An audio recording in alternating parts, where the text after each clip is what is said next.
Hello and welcome to today's May 28th stimulus package update. If you're a subscribed member of my channel, then welcome back. If you're not, sign up for free right now. Just click the subscribe button so I can bring you updates and other smart money tips. Okay, now on my channel, I seek to clarify information and not create false hope. But I'm seeing a pattern in the comments and also other YouTube updaters that I want to clarify. In regards to this $5,000 plan where Americans could potentially access Social Security benefits early, or the $450 a month Get People Back to Work bonus program, I want to point something out that many other YouTubers are missing.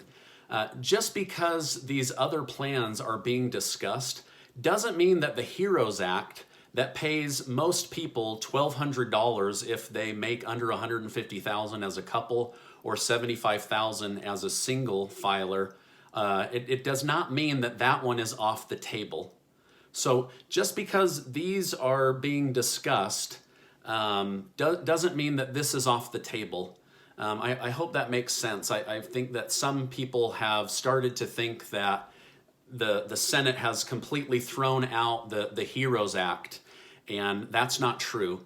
It is going to have to be revamped, and they are going to cut out the stuff that they believe is wasteful spending, and they may add in some of these programs that are being discussed. So anyway, I just want to clarify that the HEROES Act and the $1,200 a month is not off the table. These other programs are just getting media attention right now.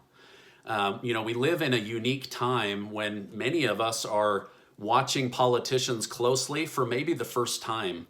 I know for me, I don't follow the day-to-day, workings of the Senate or the House or Congress when they come together. And so, maybe they should be watched closer if they're running the country. But anyway, I just wanted to clarify that. In regards to the two new plans, the $450 Back to Work bonus program is getting more attention among senators and the White House. White House Representative Larry Kudlow has shown favor for some type of incentive program to get people back to work. Where government leaders have left us wanting is in the details of who gets what, how much will it really be, and what about the rest of us. Those missing holes in this plan have been both frustrating and somewhat deceptive. It's not really clear what's going on. I believe that Ron Beck, who left a comment on my channel about the Senate, summed it up best. It's like they see us drowning and they yell, "I'd like to help you, but it's my day off." It's frustrating. To say that I'm disappointed in government leaders would be an understatement. So I just want to answer a few questions that I'm getting over and over again. And I want to apologize. I am averaging about 500,000 views a day and close to 7,000 comments a day. So if you get frustrated and say, "Why aren't you answering my question?" Imagine you got 7,000 emails a day. I mean, I appreciate you guys being patient with me, but I'm also just trying to give you a little bit of insight into the pressure that I'm feeling as somebody getting lots and lots of comments and feedback. But I love them. Give those comments, give those likes. All right, when will the Senate be back? Some of the senators were back today and will be back tomorrow. The majority, however, will not be back until next week in June, where they will again start to debate the HEROES Act and some of these new proposals that are being thrown around. Why do people need incentive to go back to work? All right, now don't hate the messenger, and also this is just me trying to unravel this, so don't unsubscribe for my answer. I'm just trying to peel back an onion, and it's difficult. So the government could reopen and remove all unemployment right now, and everybody at home would immediately rush back into the workforce. Or else they're going to starve or go homeless, right? So that's one way of doing it. Cutting people off cold turkey will get them moving. However, it starts the process of people trying to find a new job in a disadvantaged position. Looking for a new job while you and your family are running out of food, or running the risk of losing your home or house distracts the person who's trying to find a new job. But it also puts all the places where money goes from that person at risk. So if that person can't buy food, the grocery store, farmers, ranchers, store clerks, stockers run the risk of not having income to the business that employs them. Then you have landlords who need to pay mortgages, and mortgage holders who need to pay mortgages, and electric companies and gas companies and cable companies and Netflix, and the list goes on and on.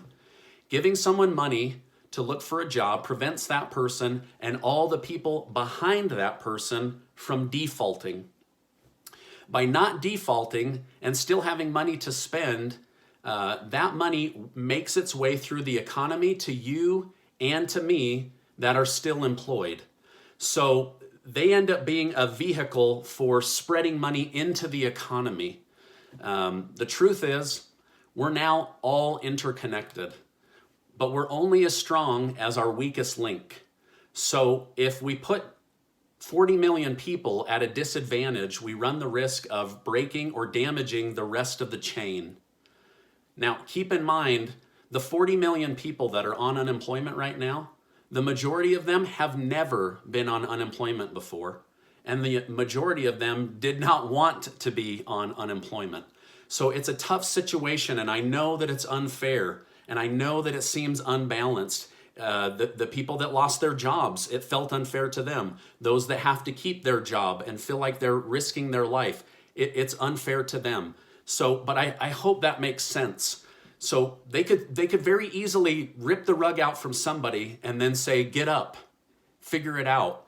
Or they can say, hey, we're going to help you get back into the workforce. But as they do, it puts money into the companies that the rest of us work for. I hope that makes sense. I've done my best. Again, please don't shoot the messenger. This whole situation is unfair. And the fact that the government has essentially abandoned its citizens is the most unfair. So I hope that made sense. Keep in mind that the extra unemployment and any potential back to work bonus incentive program will end on July 31st anyway. So it's not like this is a permanent way to stay home. So I'm hoping that, even though this situation is unfair, I'm also hoping and praying that it's not permanent. We do not want to slide into a second Great Depression. Hey, if you found this explanation and video helpful, will you give it a like so that YouTube will share it with others? And also, please share this on Facebook, as I know that many people are looking for answers. All right, so now some personal questions. How long does it take me to do my hair? It only takes me about 3 minutes, but it takes my daily in-house stylist 43 minutes. I'm just kidding. It takes me about 3 minutes. All right, what would a stimulus package look like if I were invited to speak to the Senate or the president? Wow. I've given this a lot of thought, but I didn't think that anyone cared about my opinion. So if you want me to share that in a future video, leave a comment. If not, I'll just keep my opinion to myself. Lastly, did you know that I have made it free to be a part of my YouTube community? You just need to subscribe. This circle with me is the easiest way to click and subscribe with one click. Hey, I appreciate you being in my community. I hope you find these videos helpful. I'll see you on the next video.